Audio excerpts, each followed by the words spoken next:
এলাকার মুরব্বী বাবারা, যুবক ভাইয়েরা, কলিজার টুকরা, পর্দার আড়ালের মা বোনেরা আমার, মাইকের আওয়াজ যতদূর পর্যন্ত যায় একটু গভীর মনোযোগ দিয়ে কথাগুলো শোনার চেষ্টা করবেন। আপনার আমার নবী মুহাম্মদুর রাসূলুল্লাহ সাল্লাল্লাহু আলাইহি ওয়াসাল্লাম মক্কার ভিতরে এক খোদার দাওয়াত দেয়, এক আল্লাহর দাওয়াত দেয়, এক কালেমার দাওয়াত দেয়। নবী যখন মক্কার ভিতরে এক খোদার দাওয়াত দেয়, এক কালেমার দাওয়াত দেয়, মক্কার কিছু কিছু মানুষ নবীর কথার উপরে সত্য প্রমাণ হচ্ছে এটা বিশ্বাস করে নিচ্ছে, নবীর কালেমা মেনে নিচ্ছে, এক আল্লাহর উপরে বিশ্বাস করে নিচ্ছে, এক খোদার উপরে বিশ্বাস করে নিচ্ছে। ওই সময়, যেই সময় মক্কার মানুষ এক খোদারে চিনত না, এক কালেমা মানত না, নবী যখন দাওয়াত দেয়, ওই সময় মক্কার যারা কাফের বেঈমান ছিল, যারা ইহুদি ছিল, ওই সময়ের মক্কার কাফের বেঈমান ইহুদিরা দেখতেছে আব্দুল্লাহর ছেলে মুহাম্মদ, আব্দুল্লাহর পুত্র মুহাম্মদ সাল্লাল্লাহু আলাইহি ওয়াসাল্লাম মক্কার অলিতে গলিতে এক আল্লাহর দাওয়াত দেয়, এক কালেমার দাওয়াত দেয়, লা ইলাহা ইল্লাল্লাহু মুহাম্মাদুর রাসূলুল্লাহ সাল্লাল্লাহু আলাইহি ওয়াসাল্লাম। মক্কার কাফের বেঈমান যারা আছে তারা চিন্তা করতেছে, না না, আব্দুল্লাহর ছেলে, আব্দুল্লাহর পুত্র মুহাম্মদকে এরকম ভাবে আর এক আল্লাহর দাওয়াত দিতে দেওয়া যাবে না, এক খোদার দাওয়াত দিতে দেওয়া যাবে না, কারণ আমরা তো 360 জন খোদারে মানি, আমরা 360 জন খোদার ইবাদত করি। আর আব্দুল্লাহর ছেলে মুহাম্মদ, আব্দুল্লাহর পুত্র মুহাম্মদ এক খোদার দাওয়াত দেয়, এক আল্লাহর দাওয়াত দেয়। আব্দুল্লাহর ছেলে যদি মক্কার ভিতরে এরকম ভাবে এক আল্লাহ, এক খোদার দাওয়াত দিতে থাকে, তাহলে তো আমাদের বাপ দাদার ধর্মের ভিতরে কলঙ্ক লাগিয়া যাবে, আমাদের বাপ দাদার ধর্ম অপমানিত হবে, আমাদের বাপ দাদার ধর্ম লাঞ্ছিত হয়ে যাবে। এই চিন্তা করতেছে কারা?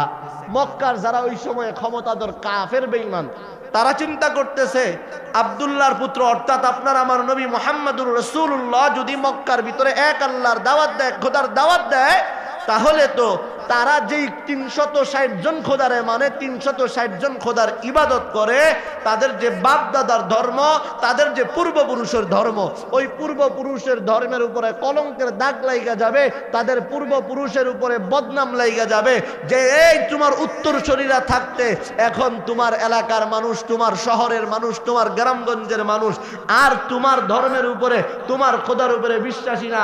এখন মুহাম্মদ, আব্দুল্লাহর পুত্র মুহাম্মদের খোদার উপরে ঈমান আনতেছে, আব্দুল্লাহর পুত্র মুহাম্মদের খোদার কালেমার উপরে বিশ্বাস নিতেছে। তারা এই চিন্তা করতেছে। মুসলমান ভাইয়েরা আমার, অমুরব্বী বাবারা, পর্দার আড়ালের মা বোনেরা, একটু ভালো করিয়া শুনবা। নবী আমার যখন দাওয়াত দেয়, মক্কার কাফের বেঈমানরা এরকম চিন্তা করে কেমন ভাবে আব্দুল্লাহর পুত্র মুহাম্মদরে আটকানো যায়। তারা অনেক চেষ্টা, লম্বা ইতিহাস আমি শোনাচ্ছি। সূরা ইখলাস অর্থাৎ কুল হুয়াল্লাহ সূরা নাজিল হওয়ার কারণটা কি? নবী যখন দাওয়াত দেয়, তারা নবীরে আটকানোর জন্য, কালেমার দাওয়াত দেওয়া বন্ধ করানোর জন্য, ঈমানের দাওয়াত দেওয়া বন্ধ করানোর জন্য নবীর পিছনে তারা শত্রু লাগায় দিছে। নবীরে দাওয়াত দেওয়া বন্ধ করানোর জন্য তারা পায়তারা শুরু করে দিছে, কিন্তু তারা কোনোভাবেই নবীরে কালেমার দাওয়াত দেওয়া বন্ধ করাইতে পারতেছে না। যখন নবীরে কালেমার দাওয়াত দেওয়া বন্ধ করাইতে পারতেছে না, ওই সময়কার সময় যারা মক্কার কাফের বেঈমান বড় বড় লিডার ছিল, ইহুদিদের যারা বড় বড় নেতা ছিল, সবাই মিলে একটা গোপন বৈঠক করলো। গোপন বৈঠক করার পর সবাই বলে আব্দুল্লাহর ছেলে মুহাম্মদ সাল্লাল্লাহু আলাইহি ওয়াসাল্লামকে এরকম ভাবে আটকানো যাবে না, কালেমার দাওয়াত এরকম ভাবে বন্ধ করা যাবে না। চলো আমরা সবাই মিলে এখন আব্দুল্লাহর পুত্র মুহাম্মদ অর্থাৎ তার চাচা, যে তারে লালন পালন করে, যে তারে আদর যত্ন করে, আবু তালিব, ওই আবু তালিবের কাছে যাইয়া আমরা নালিশ খুঁজি, বিচার দেই। সবাই মিলে পরামর্শ কইরা নবীর চাচা আবু তালিবের কাছে যাইয়া ডাক দিয়া কয়, ও আবু তালিব, তোমার ভাইয়ের সন্তান, তোমার ভাই আব্দুল্লাহর পুত্র মুহাম্মদ মক্কার ভিতরে এক কালেমার দাওয়াত দেয়, এক খোদার দাওয়াত দেয়। ও আবু তালিব, তুমিও যেই খোদারে মানো আমরাও ওই খোদারে মানি, কিন্তু তোমার ভাতিজা নতুন কইরা কোন খোদার দাওয়াত দেয়? তোমার ভাতিজা অর্থাৎ মুহাম্মদের খোদার আমাদের খোদা যদি এক হয়, মুহাম্মদের প্রভু আর আমাদের প্রভু যদি এক হয়, মুহাম্মদের সৃষ্টিকর্তা আর আমাদের সৃষ্টিকর্তা যদি এক হয়, তাহলে তো নতুন করে দাওয়াত দেওয়ার কোনো প্রয়োজন নাই। ঠিক কিনা বলেন? যদি তাদের খোদা আর নবীর খোদা যদি এক হইতো, নতুন করে দাওয়াত দেওয়ার কোনো প্রয়োজন ছিল? নবীর চাচার কাছে যাইয়া বিচার দেয়, তোমার ভাতিজারে আটকাও, না হলে তোমার বাপ দাদার ধর্ম ডুবিয়া যাবে, তোমার বাপ দাদার ধর্মের ভিতরে কলঙ্কের দাগ লাগিয়া যাবে। নবীর চাচা নবীরে ডাক দিয়া কয়, ও ভাতিজা আমার, মক্কার কাফের বেঈমানরা, মক্কার ইহুদিরা আমার কাছে বিচার দিছে, নালিশ দিছে তোমার নামে। নবী ডাক দিয়া কয়, ও চাচা আমার, বলেন বলেন মক্কার কাফের বেঈমানরা আমার নামে কি বিচার দিয়েছে, আমার নামে কি নালিশ দিয়েছে? নবী চাচারে জিজ্ঞাসা করার পর নবীর চাচা এবার ভাতিজা আপনার আমার নবীরে ডাক দিয়া কয়, ও ভাতিজা আমার, তোমার নামে বিচার দিছে, তুমি নাকি মক্কার অলিতে গলিতে এক খোদার দাওয়াত দাও, এক কালেমার দাওয়াত দাও, লা ইলাহা ইল্লাল্লাহু মুহাম্মাদুর রাসূলুল্লাহ, বলেন সাল্লাল্লাহু আলাইহি ওয়াসাল্লাম। বলে তুমি নাকি এক খোদার দাওয়াত দিচ্ছ মক্কার অলিতে গলিতে, তুমি এই দাওয়াত কেন দিচ্ছ? নবীর চাচা যখন নবীরে এরকম ভাবে বলতেছে, নবী আমার মনের ভিতরে কষ্ট নিয়া, নবী আমার মনের ভিতরে কষ্ট পায়া দুইটা চোখের পানি ছেড়ে কান্না করতেছে। নবীর চাচা আবু তালিব নবীরে ডাক দিয়া কয়, ও ভাতিজা আমার, তুমি কেন কান্না করো? আমি তো তোমার তেমন কিছু বলি নাই। নবী আবার ডাক দিয়া কয়, ও চাচা, আজকে মক্কার কাফির বেঈমানরা আমারে আমার এক খোদার দাওয়াত দিতে দেয় না, এক আল্লাহর দাওয়াত দিতে দেয় না। আজকে যদি আমার বাবা দুনিয়াতে থাকতো, আজকে যদি আমার মায়ে দুনিয়াতে থাকতো, আজকে যদি আমার দাদা আব্দুল মুত্তালিব দুনিয়াতে থাকতো, আমার কালেমার দাওয়াত, আমার এক আল্লাহর দাওয়াত, এক খোদার দাওয়াত দিতে কেউ বাধা দিতে পারতো না, আমার এক খোদার দাওয়াত কেউ বন্ধ করতে পারতো না। বলেন না মারহাবা, জোরে বলেন মারহাবা। নবী আমার এবার চাচার কাছে চোখের পানি ছাইরা কান্না করে। আর আবু তালিব এমন একজন ছিল, সে কিন্তু মুসলিম ছিল না, সে কিন্তু ঈমান গ্রহণ করে নাই, তবুও নবীরে আদর যত্ন করছে, লালন পালন করছে। কথা বলেন ঠিক কিনা? আবু তালিব এবার ভাতিজারে ডাক দিয়া কয়, ও ভাতিজা মুহাম্মদ সাল্লাল্লাহু আলাইহি ওয়াসাল্লাম, তুমি আজকে থেকে মক্কার ভিতরে এক কালেমার দাওয়াত দিবা, এক খোদার দাওয়াত দিবা। তোমারে যদি কেউ বাধা দেয়, তোমার কালেমার দাওয়াত দেওয়ার জন্য যদি কেউ তোমারে বাধা সৃষ্টি করে, কেউ যদি তোমারে কিছু বলে, আমি তোমার চাচা আটকাবো, আমি তার বিচার করব। তোমারে আজকে থেকে কেউ কালেমার দাওয়াত দিতে বাধা দিতে পারবে না। বলেন না সুবহানাল্লাহ। কে বলছে? আবু তালিব অর্থাৎ একজন ইহুদি, নবীর চাচা আবু তালিব। ও মুসলমান ভাইরা আমার, ও চাপাই নবাবগঞ্জের যুবক ভাইরা, বৃদ্ধ বাবারা, পর্দার আড়ালের মা বোনেরা আমার, একটু ভালো করিয়া শুনো, অন্তরের কানটা লাগাইয়া দাও।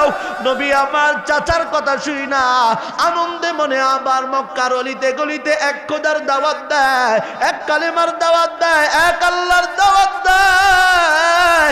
মক্কার কাফের বেঈমানরা চিন্তা করে, আরে আব্দুল্লাহর পুত্র মুহাম্মদকে তার চাচার কাছে বিচার দিয়াও তারে আটকাইতে পারি নাই, তারে থামাইতে পারি নাই, এভাবে আব্দুল্লাহর পুত্র মুহাম্মদকে আটকানো যাবে না।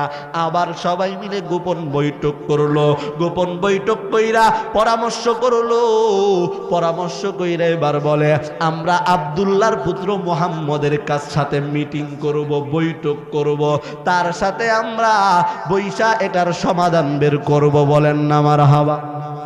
কাফের বেঈমানরা কি করে? যখন দেখে কোনোভাবেই নবীরে ঠেকাইতে পারতেছে না, এক খোদার দাওয়াত দেওয়া, এক কালেমার দাওয়াত দেয়া। ভালো করে বুঝবেন আর মনে রাখবেন, আমি আপনাদেরকে কি শুনাইতেছি। আমরা যেই সূরা ইখলাসটা পড়ি, আমরা যেই সূরা মুখস্থ কম বেশি সবার, ওই সূরাটা কেন নাজিল হইল তার কারণটা আপনাদেরকে শুধু শোনাচ্ছি। এরপরে সূরার আরো যত কিছু আছে, সূরার যে তরজমা, তারপরে সূরার যে ফজিলত সহ আরো যাবতীয় যা আছে যদি সময় পাই শোনানোর চেষ্টা করব ইনশাআল্লাহ। মুসলমান ভাইয়ারা আমার, নবীর কাছে এবার মক্কার সমস্ত কাফের বেঈমানরা একত্রিত হইয়া আয়েশা নবীরে ডাক দিয়া কয়, ও আব্দুল্লাহর পুত্র মুহাম্মদ, ও আব্দুল্লাহর পুত্র মুহাম্মদ, তুমি যে মক্কার ভিতরে এক আল্লাহর দাওয়াত দাও, এক খোদার দাওয়াত দাও, এক কালেমার দাওয়াত দাও, একটু ভালো করিয়া বুঝবেন।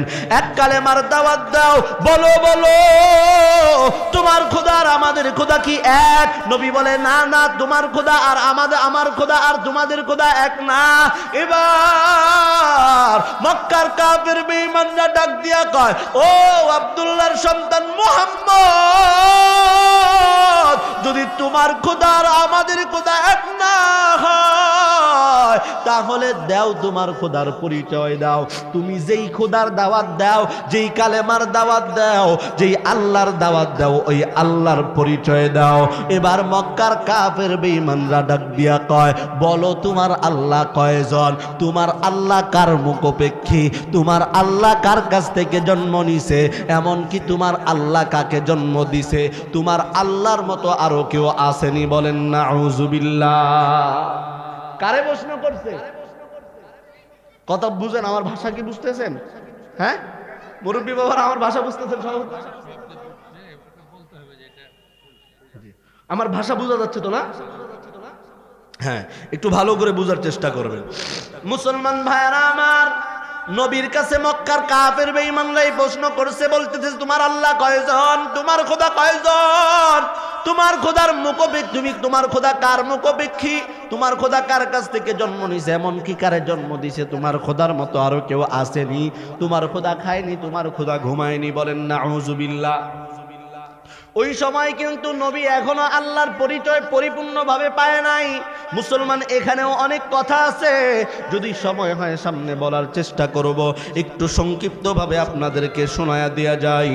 নবী আমার এবার বিভ্রান্তর ভিতরে পড়ে গেল। আমি তো আমার রব, আমার খোদার পরিচয়টা আমার কাছে এখনো পরিপূর্ণভাবে আসে নাই। আমি এই মক্কার কাফের বেঈমানদেরকে আমার রব, আমার খোদার পরিচয়টা কেমনে দিব? মুসলমান, সূরাটা কেন নাজিল হইল এখন আরো একটু ভালো করে শুনবেন। ওই সময় আপনার আমার আল্লাহ, অর্থাৎ যেই নবীরে আল্লাহ বানাইছে, ওই আল্লাহ কাফের বেঈমানরা যেই খোদার পরিচয় জানতে চাইছে, যেই নবী যেই খোদার দাওয়াত দেয়, ওই খোদা তো তাকায় দেখতেছে তার বন্ধু, তার হাবিব রে কাফের বেঈমানরা উল্টা পাল্টা প্রশ্ন করতেছে। নবীরে আক্রান্ত করার জন্য, নবীর কালেমার দাওয়াত বন্ধ করার জন্য, নবীরে বিপদে ফালানোর জন্য তারা চেষ্টা করতেছে। ও মুসলমান, লম্বা ইতিহাস আপনাদেরকে ছোট্ট করে শোনায়া যায়। ওই সময় আপনার আমার রব, আপনার আমার আল্লাহ, আসমান জমিনের মালিক ফেরেশতা জিবরাইলে ডাক দিয়া কয়, ও জিবরাইল, ওই যে জমিনের ভিতরে তাকাইয়া দেখো, আমার বন্ধু মুহাম্মাদুর রাসূলুল্লাহ সাল্লাল্লাহু আলাইহি ওয়াসাল্লামকে মক্কার কাফের বেঈমানরা আটকানোর জন্য, তারে বিপদে ফালানোর জন্য তারা আমি আল্লাহর পরিচয় চাচ্ছে। আমি আল্লাহ কয়জন? আমি আল্লাহ কার মুখাপেক্ষী? আমি আল্লাহর মা বাবাকে, আমি আল্লাহর সন্তানকে, আমি আল্লাহর পরিচয় চাই। কিন্তু আমার বন্ধু তো এখনো আমার পরিপূর্ণ পরিচয়টা পায় নাই। একটু যাও জলদি কইরা আমি আল্লাহর পরিচয়টা নিয়ে যাও। আল্লাহ তাআলা তখন সূরা ইখলাস, অর্থাৎ আমরা যেইটারে বলি কুল হুয়াল্লাহু আহাদ আল্লাহুস সামাদ লাম ইয়ালিদ ওয়া লাম ইউলাদ ওয়া লাম ইয়াকুল লাহু কুফুয়ান আহাদ। বলেন আল্লাহু আকবার। আল্লাহ পাক রব্বুল আলামিন জিবরাইল আলাইহিস সালাতু ওয়াস সালাম রে দিয়ে এই সূরা ইখলাস পাঠিয়ে দিয়েছে। আর নবীর আয়েশা জিবরাইল ডাক দিয়া কয়, ইয়া রাসূলুল্লাহ, ইয়া হাবিবাল্লাহ, ওগো পয়গম্বর, চিন্তার কোনো কারণ নাই, টেনশনের কোনো কারণ নাই। মক্কার কাফের বেঈমানরা আপনারে প্রশ্ন করছে আপনার আল্লাহ কয়জন, অর্থাৎ আপনার খোদা কয়জন? নবী বলে নবী বলে, হ্যাঁ আমার এই প্রশ্ন করেছে। জিব্রাইল বলে, ও নবী আমার, চিন্তার কোনো কারণ নাই। আমার আল্লাহ আপনার এই প্রশ্ন, যেই কাফের বেঈমানরা আপনারে যেই প্রশ্ন করছে, এই প্রশ্নের উত্তর আমি জিব্রাইল আলাইহিস সালাতু ওয়াস সালাম রে দিয়া আপনার কাছে পাঠায়া দিছি। ও নবী আমার, তারা আপনার কাছ থেকে জানতে চাইছে আপনার আল্লাহ কয়জন। ও নবী, আল্লাহ জানায়া দিছে, কুল হুয়াল্লাহু আহাদ। বলেন আল্লাহু আকবার। ও নবী, আপনি তাদেরকে জানায়া দেন আমি আল্লাহ একক, অদ্বিতীয়। বলেন সুবহানাল্লাহ। আল্লাহ কি বলছেন? কুল হুয়াল্লাহু আহাদ, আমি আল্লাহ একক, অদ্বিতীয়। নবী এবার কাফের বেঈমানরে জানায়া দেয়, ও কাফের বেঈমানরা, তোমরা জানতে চাইছো আমার খোদা কয়জন, আমার রব কয়জন। আমার আল্লাহ জানায়া দিছে, কুল হুয়াল্লাহু আহাদ, আমার খোদা হলো একক, অদ্বিতীয়। ও নবী, মক্কার কাফের বেঈমান ইহুদিরা আপনারা দ্বিতীয় নাম্বার প্রশ্ন করছে। ও নবী আমার, ও নবী আমার, আপনারে আপনার মক্কার কাফের বেঈমানরা প্রশ্ন করছে আপনার আল্লাহ কার মুখাপেক্ষী। ও নবী, আপনি আল্লাহ তাআলা এই প্রশ্নের উত্তর দিয়া জানায়া দিয়েছে আল্লাহুস সামাদ। বলেন আল্লাহু আকবার। ও নবী আমার, আপনি মক্কার কাফের বেঈমানদেরকে জানায়া দেন আমি আল্লাহ কারো মুখাপেক্ষী না, সবাই আমার মুখাপেক্ষী। বলেন সুবহানাল্লাহ। আল্লাহ কি কারো মুখাপেক্ষী? হ্যাঁ, আল্লাহ কারো মুখাপেক্ষী? আমরা সবাই, সমস্ত মাখলুক আল্লাহর মুখাপেক্ষী, আল্লাহ কারো মুখাপেক্ষী না। নবী এবার কাফের বেঈমানদেরকে জানায় দেয়, ও মক্কার কাফের বেঈমানরা, তোমরা জানতে চাইছো আমার আল্লাহ কারো মুখাপেক্ষী। আমার আল্লাহ জানায় দিছে আল্লাহুস সামাদ, আমার আল্লাহ কারো মুখাপেক্ষী না, বরংস সবাই হলো তার মুখাপেক্ষী। বলেন সুবহানাল্লাহ। মক্কার কাফের বেঈমানরা প্রশ্ন করছে, ও নবী আমার, আপনারে তারা বলছে আপনি কার কাছ থেকে জন্ম নিছেন, এমনকি আপনি কারে জন্ম দিয়েছেন। ও নবী, চিন্তার কোনো কারণ নাই, টেনশনের কোনো কারণ নাই। আল্লাহ তাআলা আমি জিব্রাইলের মাধ্যমে আয়াত নাজিল কইরা জানায়া দিয়েছে। বলেন আল্লাহু আকবার। ও মুসলমান ভাইয়ারা আমার, নবী এবার ডাক দিয়া কয়, ও মক্কার কাফের বেঈমানরা, চিন্তার কোনো কারণ নাই। আমার রব, আমার আল্লাহ তোমাদের 3 নাম্বার প্রশ্নের উত্তর দিয়ে দিছে, লাম ইয়ালিদ ওয়া লাম ইউলাদ। বলেন আল্লাহু আকবার। ও নবী, আপনি মক্কার কাফের বেঈমানদেরকে জানায় দেন আমি আল্লাহ কার কাছ থেকে জন্ম নেই নাই, এমনকি আমি আল্লাহ কাউকে জন্ম দেই নাই। বলেন না সুবহানাল্লাহ। আল্লাহ কি কারো কাছ থেকে জন্ম নিছে? আল্লাহ কাউকে জন্ম দিছে? আল্লাহর মা বাবা আছে? আল্লাহর ছেলে মেয়ে আছে? না না, আল্লাহর মা নাই, বাবা নাই, আল্লাহর ছেলে মেয়ে কেউ নাই। আল্লাহর আছে শুধু বান্দা আর বান্দি। বলেন সুবহানাল্লাহ।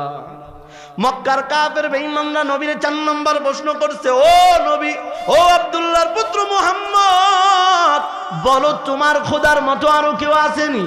ও মুসলমান, একটু ভালো করিয়া শুনো। এবার জিব্রাইল আলাইহিস সালাতু ওয়াস সালাম নবীরে জানায় দেয়, ও নবী আমার, 4 নাম্বার প্রশ্নের উত্তরও আমার রব আমি জিব্রাইলরে দিয়া পাঠায়া দিছে, আপনার কোনো টেনশনের কারণ নাই। আপনি জানায়া দেন ওয়ালাম ইয়াকুল্লাহু কুফুয়ান আহাদ। বলেন আল্লাহু আকবার। ও নবী, আপনি মক্কার কাফের বেঈমানদেরকে জানায়া দেন আমি আল্লাহর মতো আর দ্বিতীয় কেউ নাই। বলেন সুবহানাল্লাহ। তাহলে মক্কার কাফের বেঈমানরা প্রশ্ন করছিল, ও নবী বলেন আপনার খোদা কয়জন, আপনার রব কয়জন? আল্লাহ তাআলা জিব্রাইলের মাধ্যম দিয়ে পাঠিয়ে দিয়েছে, ও নবী আমার, আপনি মক্কার কাফের বেঈমানদেরকে জানাইয়া দেন আমি আল্লাহ একক, অদ্বিতীয়। ও নবী, 2 নম্বর প্রশ্নের উত্তর দিয়ে দেন আমি আল্লাহ কারো মুখাপেক্ষী না, সবাই আমার মুখাপেক্ষী। ও নবী আমার, 3 নম্বর প্রশ্নের উত্তর দিয়া দেন আমি আল্লাহ কারো কাছ থেকে জন্ম নেই নাই, এমনকি আমি আল্লাহ কাউকে জন্ম দেই নাই। ও নবী আমার, 4 নম্বর প্রশ্নের উত্তর দিয়া দেন আমি আল্লাহর মতো দ্বিতীয় আর কেউ নাই। বলেন সুবহানাল্লাহ। আমার আল্লাহ খায় না, ঘুমায় না, আমার আল্লাহর ঘুম নাই, তন্দ্রা নাই। ও মুসলমান ভাইরা আমার, লম্বা আলোচনা, শুধুমাত্র সংক্ষিপ্ত ভাবে এই সূরার শানে নজুলটা আপনাদেরকে কেবল শুনাইলাম। কেন সূরাটা নাজিল হয়েছে তার কারণ শুনাইলাম।